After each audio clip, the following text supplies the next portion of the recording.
ஆவியானவரே, உம்மை நாங்கள் வரவேற்கிறோம் அப்பா. புதிய நாளுக்காய் உமக்கு நாங்கள் நன்றி செலுத்துகிறோம்.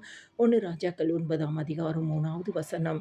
கர்த்தர் அவனை நோக்கி, நீ என் சமூகத்தில் செய்த உன் விண்ணப்பத்தையும் உன் வேண்டுதலையும் கேட்டேன். கர்த்தர் கொடுத்த நல்ல வார்த்தைகளுக்காய் கர்த்தருக்கு நன்றி செலுத்துவோமாக. கிறிஸ்துக்குள் பிரியமானவர்களே, சாலமோனுக்கு ஆண்டவராகிய தேவன் 2ஆம் தரமும் அவனுக்கு தரிசனமாகி ஆண்டவர் சொல்கிறார், நீ என் சமூகத்தில் செய்த உன் விண்ணப்பத்தையும் உன் வேண்டுதலையும் கேட்டேன். கர்த்தர் இந்த வார்த்தையை உங்களுக்கு இந்த நாள் அனுப்புகிறார் என்று சொன்னால், உங்களுடைய விண்ணப்பத்தையும் உங்களுடைய வேண்டுதலையும் ஆண்டவர் கேட்டுவிட்டார் என்று அர்த்தம்.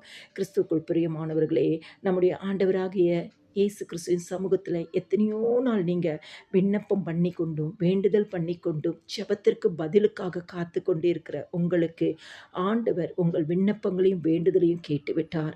இயேசுவின் நாமத்தினாலே, அவருடைய நாமத்தினாலே நீங்கள் எதையெல்லாம் கேட்டீங்களோ, எதெல்லாம் விண்ணப்பம் பண்ணினீங்களோ, எதெல்லாம் வேண்டுதல் பண்ணினீங்களோ, இந்த நாள் இயேசுவின் நாமத்தை விசுவாசிக்கிற உங்களுக்கு ஆண்டவர் உங்கள் விண்ணப்பத்தின்படியே, உங்கள் வேண்டுதலின்படியே, உங்கள் ஜெபங்களுக்கு நிச்சயமாக மறு உத்தரவு கொடுப்பார்.